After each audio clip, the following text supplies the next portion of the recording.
Bonjour à tous. Le chantage à la vidéo ou à la diffusion de photos intimes fait de plus en plus de victimes. Nous verrons justement ce que nous apprennent les dernières études sur ces violences sexuelles par l'image, comment s'organisent les autorités, les dégâts que font les IA génératives. Sextorsion en explosion avec l'IA, ce sera notre grand sujet aujourd'hui à la une. Et puis nous aurons rendez-vous avec le monde du logiciel libre. Mais d'abord, je vous propose 3 questions sur une nouvelle école de la cybersécurité qui vient d'ouvrir. C'est tout de suite dans Smart Tech.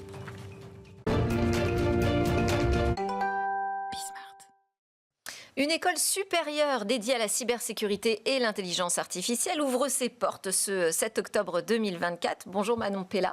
Bonjour Delphine. Merci beaucoup d'être sur notre plateau. Vous êtes la cofondatrice donc de Cybersup ou Cybersup, vous dites? Oui, Cybersup. Comme on veut. Et donc on y est là, ça y est, c'est le premier jour de rentrée de votre école. Aujourd'hui c'est la rentrée, donc Cybersup qui est une école supérieure dans la cybersécurité et l'intelligence artificielle.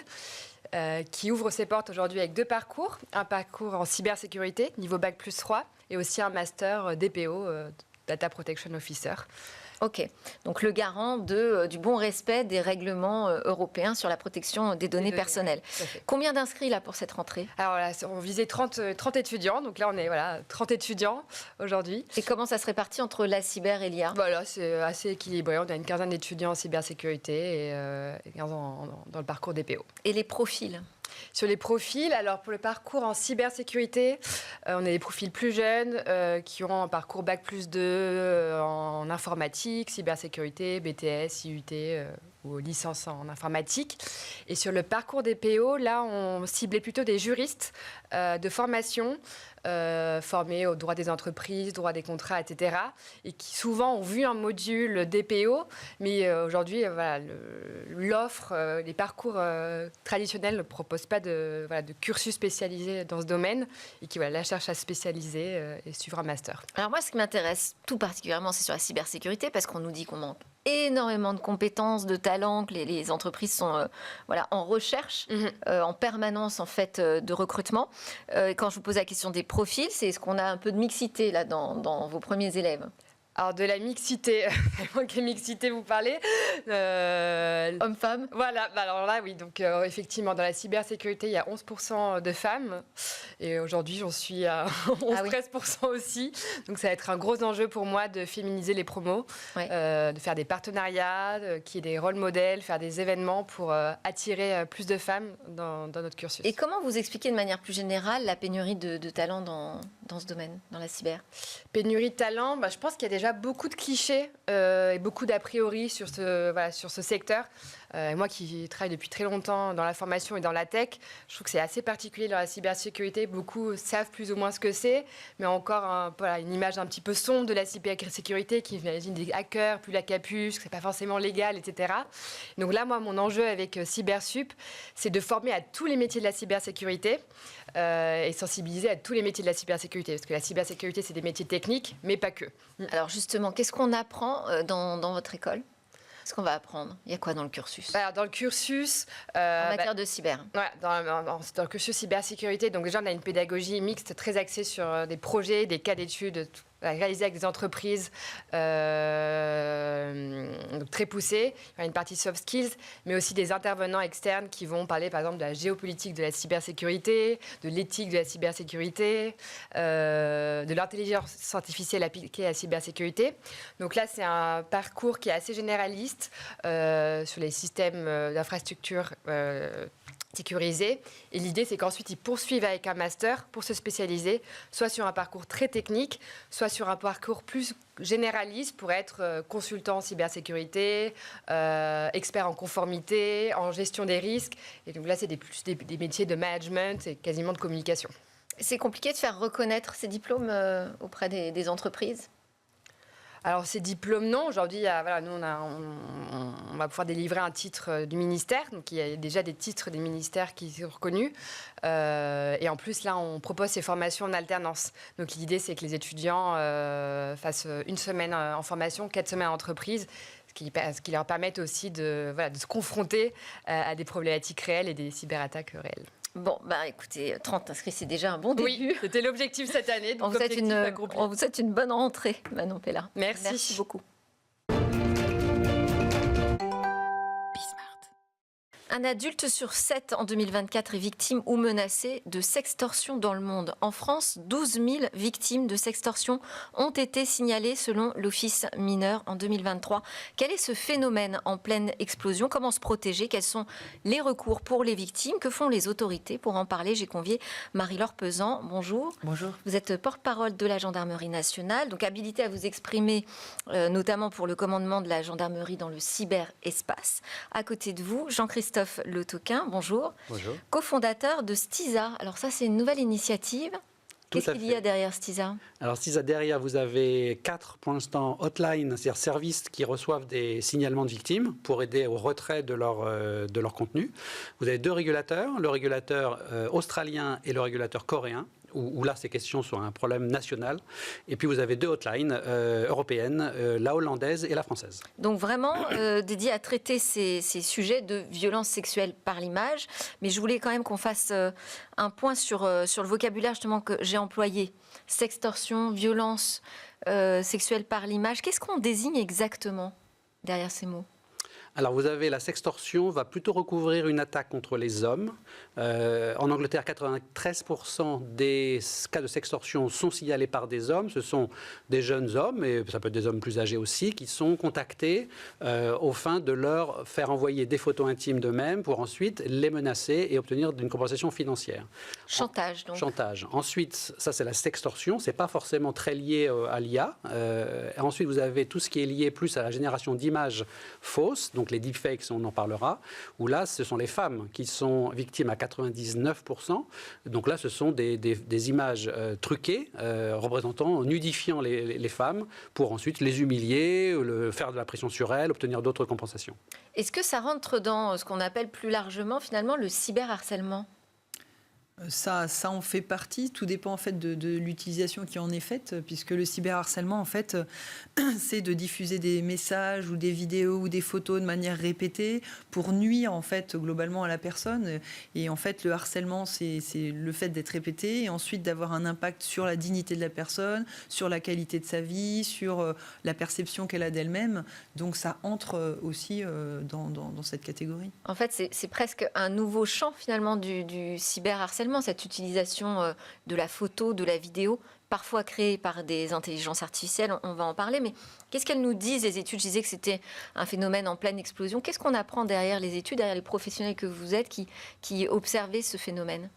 Ce qu'on voit, il y a une très bonne étude en France, par exemple, qui a été faite par Ipsos avec l'association féministe contre le cyberharcèlement, qui est la plus détaillée, c'est public, tous les détails sont en ligne, et donc on voit que ça touche plus les femmes que les hommes, plus les minorités LGBT que les personnes, je dirais, binaires, qu'au sein de ces différentes violences, la plus sévère est celle qui concerne la divulgation d'images intimes, vraies ou fausses, puisque là, à ce moment-là, on entre dans des préjudices très lourds avec des cas de 50% des victimes de ce type de partage non consenti ont des tentations suicidaires. Et est-ce qu'il y a des pays plus touchés que d'autres? Alors, la Corée est certainement le pays le plus touché au monde, avec un phénomène surtout lié à l'IA et lié à ces fameux deepfakes ou hypertrucages, où là, c'est reconnu comme un problème national, de crise nationale, avec touchant principalement, mais pas seulement, touchant les célébrités de la K-pop féminine, oui. Avec un cas aussi unique en Corée, qui est que 15% des victimes, donc les femmes victimes de ces hypertrucages, deviennent elles-mêmes, je dirais, productrices de ces images. En revanche, pour se venger de leur partenaire ou d'autres personnes. Donc c'est le seul cas où les femmes deviennent elles-mêmes, je dirais de manière vraiment mesurable, rentrent dans le cycle de la vengeance et du crime en fait. Et en France, on est plutôt protégé encore de ce phénomène d'utilisation des images truquées ou non? Alors non, on n'est pas protégé. Je pense que l'association un peu modèle dans le domaine est Stop Ficha, qui a été la première à se mobiliser durant le Covid sur ce qui concerne les jeunes femmes, les étudiantes, avec donc publication en fait d'images, de photos, de détails, de coordonnées visant à, je dirais, mettre la pression, faire du cyberharcèlement contre les personnes liées de nature sexuelle, bien sûr. Un phénomène qu'on retrouve aussi en Hollande, par exemple, où là, il y a des vraies difficultés pour faire retirer ensuite ces comptes, notamment sur Telegram. Et alors, qu'est-ce qu'on doit faire? Enfin, quelles sont vos recommandations, Marie-Laure, et à la Gendarmerie nationale, si on a été victime d'utilisation d'images intimes? Si on a été victime, la première chose à faire, c'est déjà de rompre le contact avec les personnes qui ont diffusé ces vidéos. Parce que parfois, on pourrait avoir la tentation de reprendre contact, d'essayer de régler la chose en direct. Ou de se venger. Ou de se venger. Donc, non, plutôt rompre le contact.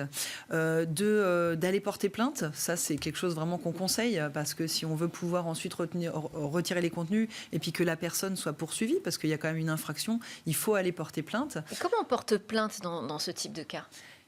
On va pousser la porte d'une gendarmerie ou d'un commissariat si on est dans une zone police et on va donner les faits, on va expliquer. Donc il faut avoir soi-même des captures d'écran. Alors voilà, ça c'est l'autre conseil, c'est vrai, c'est de garder toutes les informations, les photos, les vidéos, les échanges de communication, les logins pour aller sur les sites, enfin vraiment tout, sur les messageries, garder le maximum d'informations qui vont permettre ensuite de matérialiser et de caractériser l'infraction pour qu'ensuite les enquêteurs puissent travailler sur ce sujet-là. Et aussi, un autre conseil qu'on pourrait leur donner, c'est aussi de se rapprocher des associations qui sont spécialisées, parce qu'on travaille, nous, en partenariat très fréquent avec ces associations. Ils ont une expertise, ils peuvent accompagner ces personnes, leur prodiguer des conseils, les accompagner psychologiquement aussi, parce que c'est des événements très difficiles à vivre, et donc c'est important qu'il puisse y avoir cet accompagnement-là. Donc ça, c'est vraiment les conseils qu'on peut donner. De manière plus générale, dire aux gens de toujours réfléchir avant de partager une photo, de l'utilisation qu'on pourrait faire de ces images-là. Parce que parfois, on n'y pense pas sur le moment et puis c'est après qu'elles sont détournées. Donc attention. Et si vraiment, alors il est quand même plutôt déconseillé de transmettre des images dénudées ou des images intimes. Mais si vraiment la personne veut le faire, j'ai envie de dire, faites en sorte de faire ça devant un mur blanc où on ne voit pas votre tête, où il n'y a pas de tatouage, rien qui permette de vous identifier. Ça sera déjà une première protection. Mais alors, quel problème particulier pose l'arrivée de l'IA générative? Parce que là, on dit, évitons déjà de partager nos propres images ou les images de nos enfants. Mais avec l'IA générative, finalement, il suffit d'avoir notre visage en photo, ce qui est quand même assez simple à obtenir, pour créer ces images et en arriver à faire de la sextorsion, par exemple. Donc, comment est-ce qu'on peut agir dans ce cas-là? Est-ce qu'on peut parler même d'images intimes quand ce n'est pas véritablement notre corps, finalement, qu'on voit sur l'image? Alors, pour la personne qui est représentée, que ça soit du vrai ou du faux, l'impact est pratiquement le même, un impact très grave. Et donc c'est pour ça que c'est un problème de santé publique et qu'il y a un besoin de réagir fortement. Ce dont les victimes ont besoin, sur lequel elles ont besoin d'être rassurées. Malheureusement, aujourd'hui, on ne peut pas les rassurer complètement. Loin de là, c'est de leur dire on est organisé pour faire retirer ces images, au moins de l'espace public. Alors, l'espace public, c'est tous les sites, je dirais, les réseaux sociaux, etc. Et aujourd'hui, le fait est qu'il n'y a pas de coordination internationale mondiale organisée de telle manière à ce que les signalements remontant du terrain localement soient ensuite partagés de manière efficace pour faire être tirés par toutes les plateformes, je dirais, coopératives. Il faut aller chercher chaque plateforme, en fait. C'est ça. Et ça, franchement, c'est une violence qu'on impose aux victimes, puisque déjà, c'est extrêmement perturbant et troublant. Et après, on leur dit, donc vous allez, maintenant, si vous êtes victime sur TikTok, allez sur TikTok. Si vous êtes victime sur Twitter, allez sur Twitter, et multipliez par ça. On peut pas... Et qu'est-ce qu'on déclare? Qu'est-ce qu'on demande de retirer? Parce qu'on ne sait pas toujours, d'ailleurs, qui est derrière cette violence. Alors, on ne sait pas. Et puis après, souvent, un certain nombre d'hébergeurs ou de plateformes, à juste titre d'ailleurs, disent, mais qui êtes-vous et qu'est-ce qui me garantit que vous êtes bien la personne et que vous avez bien un préjudice? Et donc là, c'est doublement compliqué pour la victime parce qu'elle doit prouver son préjudice, ce qui est déjà émotionnellement très difficile, le faire sur de multiples plateformes potentiellement, surtout certaines sont victimes de harceleurs qui vont s'ingénier à publier les contenus partout. Donc là, on voit un vrai déséquilibre entre la victime et les autres. Ça peut s'organiser, mais ça n'est pas le cas aujourd'hui. Oui. Pardon. Oui, non, c'est pour ça aussi que c'est important de porter plainte et de se rapprocher des associations qui sont spécialisées, parce que en fait, ça permet de retirer les contenus, soit par le biais d'une décision juridique, et ça peut être aussi, les associations sont considérées comme des tiers de confiance auprès des plateformes, et donc aussi quand ils vont signaler, il y a un retrait qui se fait finalement plus rapide aussi parfois, donc ça peut être intéressant et c'est important de passer par les associations et de porter plainte. Mais comment le ComCyberGendre traite cette question des deepfakes aujourd'hui ? Alors on a plusieurs manières de les traiter. Le ComCyberGendre, c'est une unité qui est nationale aussi. Enfin, c'est une unité nationale du ministère de l'Intérieur, dans laquelle on a aussi une unité nationale cyber qui va faire de l'enquête. Donc, elle peut détecter aussi, avoir un travail de détection avec des cyber-enquêteurs qui vont patrouiller, faire des cyberpatrouilles, essayer de voir, détecter s'il y a des deepfakes. Et pour ça, on a des outils qui sont propres à la gendarmerie, qui sont en capacité de voir si une photo a été truquée, a été modifiée. Et là, on travaille de plus en plus pour améliorer encore cet outil, pour qu'il soit de plus en plus rapide et qu'il puisse avoir une analyse quasiment instantanée de la véracité d'une image. Donc, on travaille vraiment sur ce sujet-là. On utilise ces outils d'intelligence artificielle. Donc, on est équipé. On a les bons outils technologiques aujourd'hui pour lutter contre les deepfakes ou contre cette nouvelle forme de violence numérique ? Oui, la technologie, l'IA est bien équipée pour lutter contre l'IA. Là, vous allez avoir des limites, c'est que à un moment, le préjudice subi par une victime, qu'est-ce qui est intime et à quel moment, moi, victime, j'ai un préjudice et je souffre qu'une image intime de moi a été transmise, l'IA ne va pas forcément être capable de déterminer. Évidemment, si une personne nue, c'est assez facile, l'IA, c'est très bien repérer un corps nu et masculin, féminin, d'enfant, etc. Donc ça, c'est pas un souci. En revanche, il y a certaines photos, une femme sans voile, par exemple, pour des raisons religieuses, peut être dramatique pour elle, et l'IA va être incapable, faute de contexte, de comprendre que cette personne est victime. Le conseil pratique là qu'on est en train de mettre en œuvre, c'est Point de Contact, donc la structure française de hotline, reçoit les signalements d'images et de vidéos intimes et les fait retirer. Et dans son expérience là, elle a reçu 1300 signalements en un an. Et la moitié ne sont pas pertinents, c'est-à-dire que la moitié sont des personnes qui disent être victimes. Effectivement, la photo est dans un contexte public et il n'y a pas de fondement juridique, on ne peut pas vraiment parler de préjudice. Toutefois, le 50% est légitime et à ce moment-là, les hébergeurs souvent demandent mais qui est cette victime? Est-elle vraiment victime? Et c'est là où le rôle de l'intermédiaire peut être très précieux et est un maillon dans l'ensemble. À côté de la plainte, effectivement, la plainte est nécessaire, pas suffisante. Le signalement est nécessaire, pas suffisant. Il faut les deux et il faut mieux l'interfacer entre les deux. Et au-delà d'enlever les images compromettante, il y a aussi le problème d'aller chercher la source, non ? Enfin, tout ce travail d'enquête qui doit être extrêmement long, il ne peut fonctionner que s'il y a vraiment une collaboration étroite avec les plateformes, mais j'ai aussi envie de dire les opérateurs, les fournisseurs d'accès à Internet. Oui, il y a vraiment, c'est une lutte qui doit être globale avec différents acteurs, et c'est pour ça aussi que l'Europe s'en est saisie. Nous, au niveau des polices et de la gendarmerie, on a des structures comme Europol, par exemple, qui nous permettent de travailler avec l'ensemble des polices d'Europe pour travailler sur des phénomènes, parce que c'est vrai que c'est un phénomène qui dépasse les frontières, qui nécessite une coordination internationale. Et les plateformes ont une responsabilité. Alors les plateformes ont des responsabilités, ont une réglementation. Elles ont le DSA, Digital Security Act, en fait, Act a imposé un certain nombre de règles, notamment avoir un modérateur, faire de la modération, avoir un outil de signalement pour les utilisateurs, effectivement aussi, pour qu'ils puissent signaler un contenu qui est haineux ou qui livre des images qu'il ne devrait pas, et aussi l'obligation de collaborer avec les forces de l'ordre. Donc ça, c'est 3 obligations qui sont celles des plateformes. Parce que tout ça se passe quand même en général sur les réseaux sociaux, vidéo ou sur les messageries, qui sont devenus des réseaux sociaux d'ailleurs en soi, hein, puisqu'on on voit beaucoup de groupes dessus. L'interpellation du patron de Telegram, Pavel Durov, Jean-Christophe Le Toquin, dont dans les chefs d'accusation, il y avait notamment la complicité pour diffusion de contenu pédopornographique. Ça s'inscrit vraiment dans cette lutte contre ces nouveaux usages du numérique qui portent atteinte à la personne par l'image? Alors, c'est certainement un tournant dans la question de la responsabilité des plateformes. Alors, Telegram est un acteur atypique. Pourquoi c'est un cas particulier? Parce qu'il est beaucoup plus petit que les autres. Il n'est pas américain ni chinois. Donc, il fait partie des acteurs, je dirais par leur taille, par leur origine, par leur financement, qui n'est pas comparable aux autres. Ceci étant, ce qu'on a constaté, et je pense que ça peut être une leçon pour tous les acteurs, on a constaté qu'après l'arrestation de son PDG, quelques semaines après, il y a eu 2 tournants très étonnants qui auraient pu arriver plus tôt, qui n'étaient pas arrivés plus tôt, et peut-être pour cette bonne raison. Premier mouvement qui a été que les Telegram a accepté de collaborer avec les Coréens, alors que les Coréens leur disaient depuis des mois, des années, que c'est un problème national chez eux. Peu après l'arrestation, changement d'attitude, mais oui, on va travailler avec vous. Et depuis maintenant, de ce que je comprends, il y a une collaboration qui s'est installée sur ces questions de violence par l'image.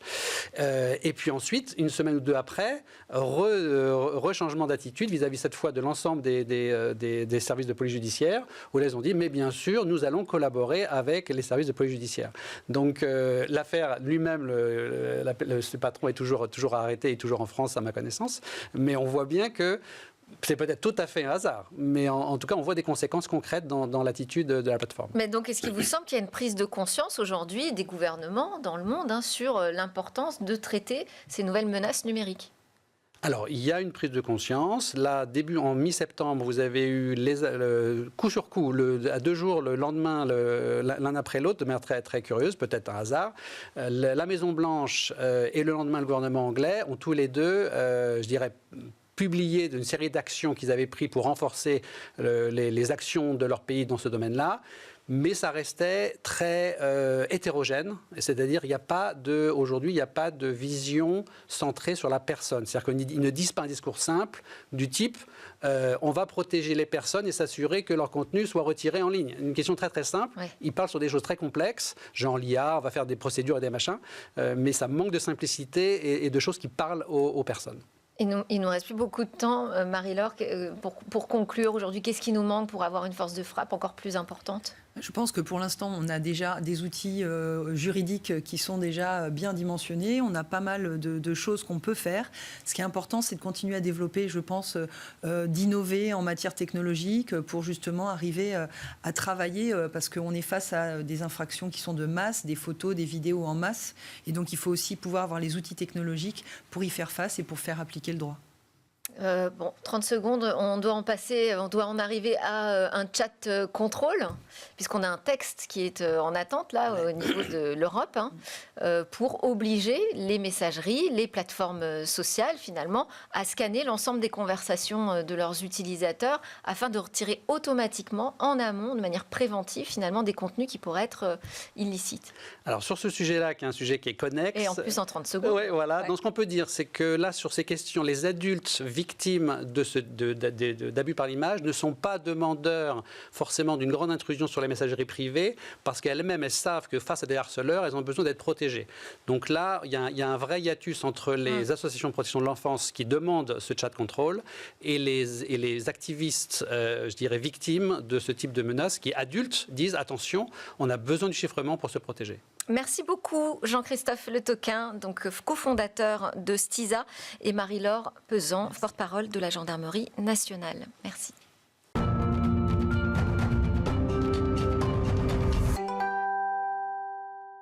On termine cette édition avec le rendez-vous du libre, le rendez-vous du logiciel libre raconté par Jean-Paul Smets, le PDG de RapidSpace. Bonjour Jean-Paul. Bonjour Delphine. Aujourd'hui, cette question, le futur MySQL sera-t-il chinois ?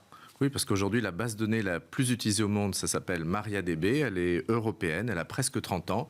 Mais un nouveau produit est en train de sortir qui s'appelle TIDB et qui pourrait menacer sa suprématie. Et aujourd'hui, j'aimerais vous raconter cette saga que j'ai vécue depuis l'origine. Elle commence quand, la saga ? Alors en fait, elle commence avec Oracle, qui, dans les années 90, est devenu en quasi-situation de monopole. Oracle, c'est Larry Ellison, société créée en 77, première version d'Oracle, la version dite 2 en 79. Et Oracle a effacé tous ses concurrents, domine et devient la 3e société de logiciels au monde derrière Microsoft et Google. Et dans le monde du libre, en fait, Linux commençait dans les années 90 à être adopté. Quand on développait son site web, on utilisait MSQL, le langage Perl, le site serveur web NCSA. Mais MSQL était propriétaire. Alors, 2 ingénieurs très malins, Monty Vidnius et David Exmark, ont fait une copie, en quelque sorte, améliorée, bien plus performante et libre de MSQL, appelée MySQL. Et tous les développeurs sont passés de MSQL à MySQL en moins d'1 année. Et ça a donné, comme ça, ce qu'on appelle le système LAMP, parce qu'au même moment, Linux était en train de devenir dominant, en 95. On avait aussi le serveur Apache qui est né en 95, le langage PHP, donc Linux, Apache, MySQL, PHP, LAMP. C'est devenu, dans les années 90, le standard du marché pour faire des sites de commerce électronique. Et parce que là, on est à un moment justement où c'est le boom du commerce électronique, tout le monde y croit. Et tout le monde se lance. Et c'est la première bulle Internet qui démarre en 95. Il y a eu des succès. Par exemple, Amazon, c'est un résultat de la première bulle Internet. Il y a eu des beaux succès techniques en France avec Voilà et à la page, mais une fois qu'ils ont été rachetés par Orange, aujourd'hui, France Télécom ont un petit peu dépéri. Et LAMP, c'est aussi ce qui est derrière WordPress, la technologie qui est utilisée par 40% des sites web dans le monde. OK. Et donc, mais il manquait quand même quelque chose à MySQL, c'était le fait de gérer des transactions. C'était la fonction phare d'Oracle, celle qui est utilisée par les banques pour s'assurer que quand on fait 2 retraits en même temps, on ne vide pas le compte plus qu'il ne contient d'argent. Ouais. Et en 2000, la société Innobase finlandaise a créé un moteur transactionnel pour MySQL, puis Oracle a racheté ce moteur en 2005. Donc, on commence à voir Oracle arriver, à essayer de tout reprendre. Sun Microsystems rachète en 2008 MySQL, parce que MySQL était fondé par Capital Risk, et Oracle rachète en 2009 Sun Microsystems, et le rêve de Monty Vidnius, qui était de faire une base de données européenne indépendante, s'est effondré, tout est revenu à Oracle. Alors il a mis toute sa fortune pour créer une nouvelle base de données, MariaDB. Donc il est vraiment allé jusqu'à avoir plus un rond, plus rien. Et il crée une fondation, il essaye de faire mieux que MySQL, il y arrive. En 2012, Facebook sort un moteur qui s'appelle RocksDB pour les transactions qui marche mieux que Innobase. C'est intégré à MariaDB. Aujourd'hui, ça tourne par exemple dans des sites de commerce électronique comme Beep & Go en France. Et on arrive là à l'apogée européenne de MariaDB. Et alors, en Chine, c'est aussi MariaDB ? En Chine, vous allez chez Alibaba, c'est MariaDB. Ouais. Et en fait, vous avez là les premiers développeurs libres chinois comme Li Shunpeng qui rajoutent à MariaDB, ça s'appelait à l'époque Ali SQL, un peu comme la version Alibaba de MySQL, ils rajoutent les fonctions qui permettent de passer à l'échelle, ça s'appelle la réplication multisource. Et on va arriver comme ça, le premier grand développeur chinois. Ensuite, en 2016, la fondation MariaDB recrute Li Shunpeng qui intègre la fonction de réplication multisource à MariaDB. Là, on a la première arrivée des Chinois. En 2017, DBS, la plus grande banque d'Asie du Sud-Est, sponsorise les procédures stockées dans MariaDB et remplace, donc quand même la plus grosse banque d'Asie du Sud-Est, Oracle, par MariaDB pour toutes ses applications critiques. Mais 2015, c'est aussi l'année où arrive TIDB. Et arrive quelque chose de 100% chinois, 100% nouveau, auquel personne ne s'attendait. Alors, c'est-à-dire ? Alors, 3 développeurs qui en avaient marre de configurer à la main leur grand cluster, donc c'est Ed Huang, Max Liu et Dylan Sui, se sont dit on va tout redévelopper à partir de zéro pour faire une base de données qui passe à l'échelle, qui permet de faire à la fois des transactions pour les banques, du reporting comme pour Alibaba, où tout est automatique, et on va utiliser des langages modernes, Golang et Rust, parce qu'avec ces langages, il y a moins d'erreurs de programmation, plus de concurrence, et on développe plus vite. Ils s'y sont mis, et ils ont sorti le produit en 1 ou 2 ans, et là on voit alors Line qui passe à TIDB, Dailymotion qui passe à IDB, Ringover, c'est une société française qui passe à TIDB, JD.com qui est le concurrent d'Alibaba qui passe à TIDB. En gros, TIDB a fait à MariaDB le même coup que MySQL avait fait en 95 à MSQL. Être compatible, faire mieux, mais aussi avec un backing énorme de capital risque avec Sequoia Capital Chine, GGV. Et ce qu'on voit de très intéressant, c'est que tous les grands fonds américains qui avaient des présences en Chine ont été coupés des États-Unis, ont créé des filiales indépendantes qui sont mis à déverser des centaines de millions dans le libre avec des renminbi. Et c'est aussi grâce à ça qu'aujourd'hui, les bases de données, ça passe par l'Asie. Merci beaucoup Jean-Paul Smets pour toutes ces histoires du LIM. Jean-Paul Smets, PDG de Rapid Space, je le rappelle. Merci à vous de nous suivre et à très bientôt pour une nouvelle discussion sur la tech. Ça se passe sur la chaîne Be Smart for Change et aussi en podcast, en replay comme vous voulez.